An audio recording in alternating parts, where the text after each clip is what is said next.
এমন কিছু আমল সম্পর্কে আপনাকে তথ্য দেব, যদি করতে পারেন খবরের ভেতরে শান্তিতে থাকবেন। খবরের ভেতরে আল্লাহ পাক রব্বুল আলামিন নূরের ব্যবস্থা করে দিবেন। গহীন কবর, অন্ধকার কবর, সেখানে যদি শান্তিতে থাকতে চান তাহলে একটু সবর করেন আর ভিডিওটি শুরু থেকে শেষ অবধি দেখতে থাকুন। সম্মানিত দিনী ভাই বোন, আরেকটা কথা আপনাদেরকে বলি, নিত্য নতুন ইসলামিক ভিডিও পাওয়ার জন্যে আপনি এখন একটি লাইক করে ফেলেন আর চ্যানেলটি সাবস্ক্রাইব করে পাশে থাকুন। দেখুন, আমি প্রথম নাম্বারে খবর নিয়ে কিছু কথা বলবো, এরপর ইনশাল্লাহ মেবি খবরের ভেতরে কিভাবে আমরা শান্তিতে থাকতে পারি ওই বিষয়টা নিয়ে কথা বলবার চেষ্টা করব। একটু সময় দিতে হবে কিন্তু ভাই, সময় যদি নাই দেন তাহলে আমি আপনাদেরকে এগুলো বোঝানো কখনো সম্ভব না আমার পক্ষে। প্রথম নাম্বারে আমরা খবর রাজ নিয়ে কিছু কথা বলি। আল্লাহ রসুল সাল্লাল্লাহু আলাইহি সাল্লাম বলেছেন,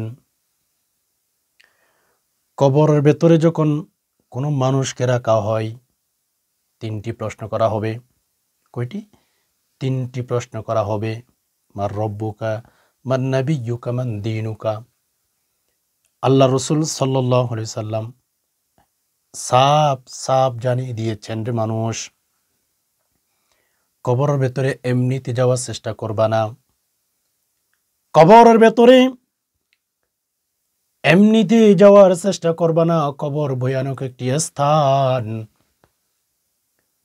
সেটা আমাদের কোনো পরিচয়ের কোনো ঘর নয়। আমার বন্ধুর ঘর নয়, আমার বাবার ঘর নয়, আমার শাশুড়ির ঘর নয়, আমার নানির ঘর নয়, আমার নানার ঘর নয়। অপরিচিত ঘর। সেই কবরে যদি আমরা যেতে চাই আমাদের আমলে জিন্দেগি করতে হবে। আল্লাহ রসুল বলেন, যখন মানুষকে 3টি প্রশ্ন করা হবে কবরের ভেতরে, মানুষ যদি কবরের ভেতরে 3টি প্রশ্নের আনসার দিতে না পারে, আল্লাহ পাক রব্বুল আলামিন আসমান থেকে গায়বী আওয়াজ পাঠিয়ে দিবেন, কাযাবাতা আবিদি, আমার বান্দা মিথ্যা কথা বলেছে রে ফেরেশতা, আমার বান্দা মিথ্যা কথা বলে ফেলেছে, ধর আমার বান্দাকে। আস্তাগফিরুল্লাহ। আপনি এখন দুনিয়ার মধ্যে আছেন, কোনো বিপদের মধ্যে পড়ে গেলে আপনার ভাই আপনাকে রক্ষা করে, আপনার বন্ধু আপনাকে রক্ষা করে, আপনার ফ্রেন্ড সার্কেল যারা আছে আপনাকে রক্ষা করার চেষ্টা করে। আপনাকে যদি কোনো ব্যক্তি গ্রেফতার করে ফেলে জঙ্গলের ভেতরে নিয়ে যায়, ধরে যদি টাকা আদায় করার চেষ্টা করে, আপনার আত্মীয় স্বজন যারা আছে তারা আপনাকে উদ্ধার করার চেষ্টা করে, ঠিক না বেঠিক? কিন্তু মেরে দোস্ত, খবর এমন একটা জগৎ, খবরের ভেতরে যখন আপনাকে আমাকে রেখে সবাই চলে আসবে, চতুর্পাশে মাটি আর মাটি, ডানে মাটি, নিচে মাটি, বামে মাটি, উপরে মাটি, মাটি আর মাটি। সেখান থেকে বেরিয়ে আসার কোনো ইতিহাস পৃথিবীতে এ পর্যন্ত কেউ দিতে পারে নাই। এজন্য কিতাবের ভেতর মুফিদুত তালিমিন একটা কিতাব, সেই কিতাবের ভেতরে এক শিয়ালের ঘটনা পাওয়া যায়। শিয়ালকে জিজ্ঞেস করা হয়েছে, বলো বলো বলো, খবর কাকে বলে? খবরের পরিচয় তার কাছে চেয়েছে এক ব্যক্তি। শিয়াল খুবই চমৎকার ভাবে খবরের পরিচয় তুলে ধরেছে, গোলাম। স্পষ্ট বলে দিয়েছে, কবর এমন একটা জগৎ, যেই কবরে, যেই গর্তের ভেতরে শুধু যেতে দেখেছি, আসতে দেখি নাই। খুব সুন্দর কথা বলে নাই যে শিয়াল বলে, শুধু যেতে দেখেছি কবরে, আসতে দেখি নাই। দিস ইজ কবর। এখানে যেতে দেখবেন, আসতে তেমন দেখা যায় না। একবার যদি সেখানে কেউ চলে যায়, সেখান থেকে বেরিয়ে আসার কোনো অপশন নাই। হাই হাই হাই, আজকে আমি দুনিয়ার মধ্যে আছি, আপনাদের সাথে কথা বলছি, আপনি আছেন দুনিয়ার মধ্যে, মানুষ আপনাকে দেখছে, মানুষের সাথে আপনি কথা বলতেছেন। ও মেরে দোস্ত, এমন একটা সময় আসবে সারা পৃথিবীর মানুষ আপনাকে বলে যাবে, আপনি ছাড়া থাকবেন না, রাস্তায় থাকবেন না, ঘরে থাকবেন না, রুমে থাকবেন না, সব জায়গায় আপনার শূন্যতা। কবরে যাবেন, এজন্য কবরের আযাব নিয়ে কিছু কথা বলতে চেয়েছিলাম। যখন আপনাকে আমাকে কবর ভেতরে রাখা হবে, কবরের ভেতরে 3টি প্রশ্ন করবে। রাসূলুল্লাহ সাল্লাল্লাহু আলাইহি ওয়াসাল্লাম বলেন, যারা কবরের ভেতরে 3টি প্রশ্নের আনসার দিতে না পারবে, আল্লাহ পাক রব্বুল আলামিন আসমান থেকে গায়েবী আওয়াজ দিবে, ফেরেশতাদেরকে বলবে, হে ফেরেশতার দল, আমার বান্দা মিথ্যা কথা বলেছে, আমার বান্দাকে শাস্তির ব্যবস্থা করে দাও, আমার বান্দাকে শাস্তি দাও। আমার বান্দা সারা জীবন পৃথিবীর মধ্যে 60 বছর 70 বছর কাটিয়েছে, আমি আল্লাহকে সেই বই করে নাই, আমি আল্লাহকে সেই ভয় করে নাই। আমার বান্দা মিথ্যা বলেছে, আমার বান্দা মিথ্যা জীবন কাটিয়েছে, ধরো আমার বান্দাকে। হাদিসের কিতাবের ভেতর পাওয়া যায়, আল্লাহ পাক রব্বুল আলামিন তার জন্য সাপ নির্ধারিত করে দিবেন, কবরটা সংকীর্ণ করে দিবেন, কবরটা এমনভাবে চাপ দিবে, আল্লাহ বলতে গেলেও কিন্তু কলিজা পেটে যায়। মেরে দোস্ত, কবরের ভেতরে কেমনে থাকবেন? কবরের ভেতরে তো আল্লাহ পাক রব্বুল আলামিন এমন আযাবের ব্যবস্থা করে রেখে দিয়েছেন, কখনো আপনি চিন্তাও করতে পারবেন না, ভাবতেও পারবেন না। আল্লাহ রসুল বলেন, কবরটা এত সংকীর্ণ হয়ে যাবে, এক পাঁজরের হাড়গুলো অন্য পাঁজরের ভেতরে ঢুকে যাবে, এত জোরে ছাপ দেওয়া হবে। কেমনে সহ্য করবেন? কি নিয়ে বসে আছেন? কোথায় যাবেন? একটু কি চিন্তা করেছেন? হাদিসের কিতাবের ভেতরে এসেছে, আল্লাহ পাক রব্বুল আলামিন কবরের ভেতরে যে ফেরেশতাগুলো, যেই ফেরেশতা নির্ধারণ করে রেখেছে, ওই ফেরেশতাগুলো চোখে দেখবে না, কানে শুনবে না, অন্ধ হবে, বধির হবে, কিচ্ছু দেখবে না। একজন মানুষ যখন কবরের ভেতরে 3টি প্রশ্নের আনসার দিতে ব্যর্থ হবে, দিতে পারবে না, আল্লাহ পাক রব্বুল আলামিন ওই অন্ধ আর বধির ফেরেশতাকে পাঠিয়ে দিবে আপনার কবরের ভেতরে। আল্লাহ, কবরের ভেতরে কেমনে থাকবো? কবরের ভেতর থাকতে আল্লাহ একটু যে অনুভব করলে, চিন্তা করলে ভয় লাগে। আল্লাহ, আপনি আমাদেরকে কবর আযাব ক্ষমা করে দিয়েন। আল্লাহ, কবর ভেতরে যেন 3টি প্রশ্নের আনসার আমরা সহজে দিতে পারি, সেই ব্যবস্থা আল্লাহ আপনি আমাদেরকে করে দিয়েন।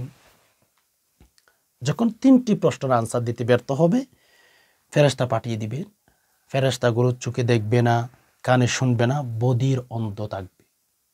আর ফেরেশতাদের একটা নিয়ম, তারা খায় না, তারা গোসল করে না, তাদের ঘুমানোর প্রয়োজন নাই, তাদের দুর্বলতা নাই। আমরা মানুষ, আমরা কোনো একটা কাজ করতে গেলে আমাদের দুর্বলতা লাগে, রাতে ঘুমাইতে হয়, খাইতে হয়, গোসল করতে হয়, রাইট? অবশ্যই সত্য। আমরা মানুষ দুর্বলতার মধ্যে পড়ে যাই, আমরা ইনসান, আমাদের খাইতে হয়, আমাদের ঘুমাইতে হয়, রেস্ট নিতে হয়।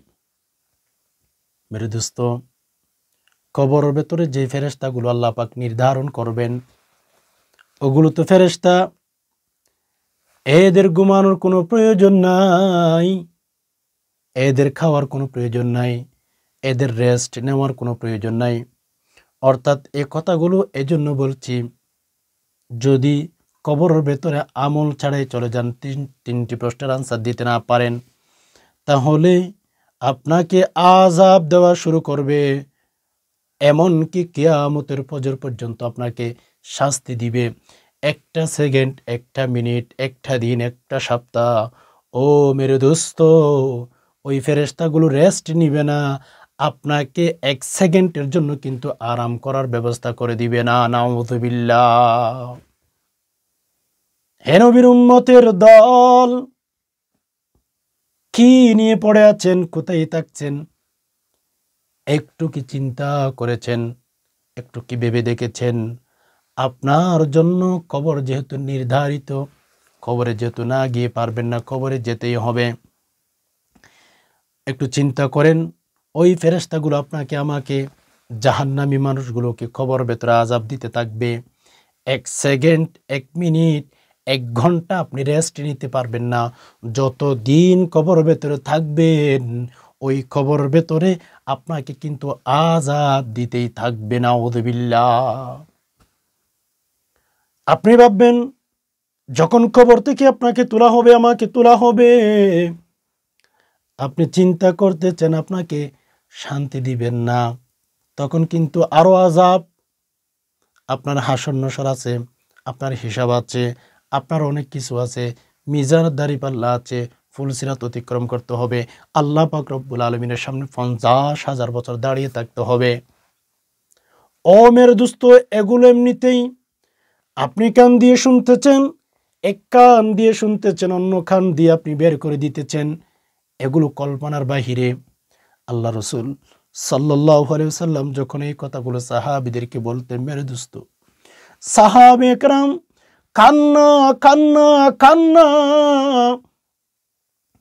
সাহাবে একরামের ইতিহাস যদি পড়েন সেখানে পাবেন আল্লাহ রসুল সাল্লাল্লাহু আলাইহি ওয়াসাল্লাম যখন এই কথাগুলো তাদেরকে বলতেন, অনেক সাহাবে একরাম চিৎকার দিয়ে দুনিয়া থেকে বিদায় হয়ে যেতেন, চিৎকার দিয়ে দুনিয়ার নিঃশ্বাস শেষ করে দিতে। এগুলো এমনিতেই আপনি শুনতেছেন, আপনার কান খুশি হইতেছে। এজন্য অন্ধ ফেরেশতা, বধির ফেরেশতা চোখে দেখবে না, কানে শুনবে না। আপনি যদি বলেন হুজুর, কবরের ভেতরে যে ফেরেশতাগুলো মারার জন্য নির্ধারণ করবে, শাস্তি দেওয়ার জন্য নির্ধারণ করবে, ওই ফেরেশতাগুলো কেন অন্ধ হবে, কেন বধির হবে, চোখে দেখবে না কেন, কানে শুনবে না কেন? কিতাবের তফসির মধ্যে পাওয়া যায়, একজন ব্যক্তি যখন কানে শুনে, চোখে দেখে, আপনি যতই শক্ত মনের অধিকারী হন না কেন, আপনি যদি কোনো ব্যক্তিকে মারতে যান, ধরতে যান, 1 দিন 2 দিন 3 দিন 4 দিন পরে আপনার মনের মধ্যে ওই ব্যক্তি কান্নাকাটি করার কারণে আপনার মনের ভেতরে, আপনার দিলের ভেতরে একটু শান্তি একটু দয়া আসতে পারে, মায়া আসতে পারে। কেননা আপনি কানে শুনতেছেন ওই ব্যক্তি চিল্লাচিল্লি করতেছে, কান্নাকাটি করতেছে। এজন্য আপনার দিলের ভেতরে একটু রহমত আসতে পারে যে হায়রে, এই ব্যক্তিকে তো মারতেছি, কান্নাকাটি করতেছে, একটু বন্ধ করে ফেলি, একটু রহম আসতে পারে। এজন্য ফেরেশতাদেরকে অন্ধ পাঠাবে, কানে শুনবে না কেন? ফেরেশতারা কিয়ামত পর্যন্ত আপনাকে কবর থেকে তোলা পর্যন্ত আঘাত করতে থাকবে। ফেরেশতাদের দিলে, ফেরেশতাদের অন্তরে যেন একটু মায়া না আসে, যেন শাস্তি দেওয়ার মধ্যে কোনো দুর্বলতা না আসে, মায়া না আসে। এজন্য ফেরেশতারা কানে শুনবে না, চোখে দেখবে না। ওই রকম ফেরেশতা কিয়ামত পর্যন্ত কবরের ভেতর আপনাকে আযাব দিতে থাকবে, শাস্তি দিতে থাকবে। কিতাবের বর্ণনায় পাওয়া যায়, ওই যে ফেরেশতাগুলোর শক্তি এত এত বেশি হবে, এত এত বেশি হবে শক্তি, দুনিয়ার জমিনের মধ্যে যদি কোনো পাহাড়ের উপরে একটা আঘাত করে ফেরেশতাগুলো, এত শক্তিশালী হবে তাদের আঘাতগুলো। কিতাবের বর্ণনায় পাওয়া যায়, ওই ফেরেশতাগুলো এইভাবে আঘাত করবে, এইভাবে জোর দিয়ে, শক্তি দিয়ে আপনাকে আমাকে আঘাত করবে, এত শক্তিশালী হবে তাদের আঘাত। কিতাবের ভেতরে এসেছে, জমিনের মধ্যে, আসমানের নিচে, জমিনের উপরে যদি কোনো পাহাড়ের উপরে একটা আঘাত করে, ওই পাহাড়টা একেবারে ধূলিসাৎ হয়ে যাবে, সমান হয়ে যাবে। ওই পাহাড়টা আর পাহাড় থাকবে না, একেবারে ভেঙে চুরমার হয়ে যাবে। এখন আপনি ভাবেন, আমল করবেন কিনা, আপনি ভালো কাজ করবেন কিনা, এটা আপনার উপর ডিসিশন। আপনি ভাবতে পারেন, আপনি চিন্তা করতে পারেন, এত আঘাত আপনি কি নিতে পারবেন, সহ্য করতে পারবেন? এজন্য মেরা আজিজও, আসুন আমরা চেষ্টা করব ইনশাআল্লাহ আমল করার জন্য। তবে আসুন, কিছু আমল আমাদেরকে রাসূলুল্লাহ সাল্লাল্লাহু আলাইহি ওয়াসাল্লাম করার জন্য বলেছেন। যেমন কবরের ভেতরে বেশিরভাগ আযাব হয়ে থাকে 2টা কারণে। 1 নম্বর কারণ হচ্ছে যদি আপনি গীবত করেন। ওকে, আল্লাহ রাসূল সাল্লাল্লাহু আলাইহি ওয়াসাল্লাম সরাসরি সাফ পরিষ্কার করে জানান দিয়েছেন, যারা মানুষের গীবত করে, সমালোচনা করে, এদের কবর ভেতরে আযাব নিশ্চিত। সো আমল করবেন। কি আমল? মানুষের বিপক্ষে জবান খুলবেন না, মানুষের বিপক্ষে কথা ছলাবেন না। গীবত যেখানে হচ্ছে সেখান থেকে উঠে চলে যাবেন, এক কথায়। দ্বিতীয় নাম্বার কারণ, আপনি পেশাব যখন করবেন ভালোভাবে ইস্তেঞ্জা, পরিষ্কার ইস্তেঞ্জা করার পরে ভালোভাবে পরিষ্কার হয়ে যাবেন। আমরা অনেকেই আছি যে আমরা পেশাব করার পরে ভালো করে পরিষ্কার হই না, ইস্তেঞ্জা করার পরে মেবি আমরা হচ্ছে ভালো করে পরিষ্কার হয়ে যাই না। তো এই যে পরিষ্কার না হয়ে আমরা নামাজ পড়তেছি, ইবাদত করতেছি, এগুলো তো কবুল হচ্ছে না। এই জন্য বিশেষ করে দুইটি কারণ থেকে আমরা নিজেকে সরিয়ে রাখার চেষ্টা করব। যদি কবরে শান্তিতে থাকতে চান আর কি, আপনি যদি বলেন কবরে শান্তিতে থাকতে চাই না, কবরের ভেতরে আমি নিরাপদ থাকতে চাই না, আমি কবরে যাব না, আপনাকে বলে শোনেন ভাই, আমার কথাগুলো আপনার শোনার প্রয়োজন নাই। আমার কথাগুলো ওই সমস্ত ভাই বোনদেরকে বলবো যারা বলে আমি কবরে শান্তিতে থাকতে চাই, আমি কবরে যাব। তাহলে এই দুটি কাজ কোনো করবেন না, গীবত করবেন না, পেশাব পায়খানা করার পরে ভালোভাবে পরিষ্কার না হয়ে কখনো বের হবেন না, ভালোভাবেই পরিষ্কার হয়ে ওখান থেকে বের হবেন। ওকে। আর প্রতি এশার নামাজের পর প্রতি রাতে যখন আপনি এশার নামাজ পড়বেন, দেন অবশ্যই সূরাতুল মুলক তেলাওয়াত করবেন। 29 নং পারার একেবারে শুরুতে যে সূরাটি আছে, বিসমিল্লাহির রহমানির রহিম, তাবারাকাল্লাযী বিয়াদিহিল মুলকু ওয়া হুয়া আলা কুল্লি শাইইন কাদির। এই যে সূরাটি শেষ পর্যন্ত তেলাওয়াত করবেন। ছোট্ট একটি সূরা, বেশি লম্বা না। ধরেন আরেফ পৃষ্ঠা ধরতে পারেন। এই সূরাটি প্রতিদিন প্রতি রাতে যখন এশার নামাজ পড়বেন এই সূরাটি তেলাওয়াত না করে ঘুমাবেন না।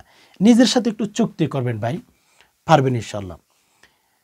এরপরে একটি দোয়া পাঠ করবেন। আল্লাহ রাসূল সাল্লাল্লাহু আলাইহি সাল্লাম শিখিয়ে দিয়েছেন, আল্লাহুম্মা ইন্নী আউযু বিকা মিন আযাবিল কবর। কি বললাম? আল্লাহুম্মা ইন্নী আউযু বিকা মিন আযাবিল কবর। এই দোয়াটি পাঠ করবেন। আল্লাহকে বলতেছেন যে আল্লাহ, আমি আপনার কাছে পানা চাচ্ছি কবর আযাব থেকে, আপনি আমাকে কবরের ভেতরে শান্তি দিয়েন। এর জন্য এছাড়া আরো অনেক আমল আছে, সেগুলো করতে পারেন। তবে কবরের ভেতরে প্রস্তুতি ছাড়া যাবেন না। প্রস্তুতি ছাড়া যদি কবরে চলে যান তাহলে ঠকবেন, মায়ের বেশি খাবেন। ইনশাআল্লাহ আমরা চেষ্টা করব আমরা যেন আমল সাজিয়ে কবরে যেতে পারি, আমল বেশি বেশি করে যেন কবরে যেতে পারি। ইনশাআল্লাহ আপনি চেষ্টা করবেন, আমিও চেষ্টা করব। আশা করি বিষয়টি বুঝতে পেরেছেন। আল্লাহ সুবহানাহু ওয়া তাআলার কাছে দোয়া করি যে আল্লাহ, আপনি আমাদের সংসারে শান্তি দান করুন। আল্লাহ আমাদের অভাব দূর করে দিন। আল্লাহ মনের বাসনাগুলো পূরণ করে দিন। আল্লাহ বিশেষ করে কবর আযাব থেকে আপনি আমাদেরকে হেফাজত করুন। আমিন। ওয়া মা আলাইনা ইল্লাল বালাগ। আসসালামু আলাইকুম ওয়া রাহমাতুল্লাহি তাআলা ওয়া বারাকাতুহু ওয়া মাগফিরাতুহু ওয়া জান্নাতুহু।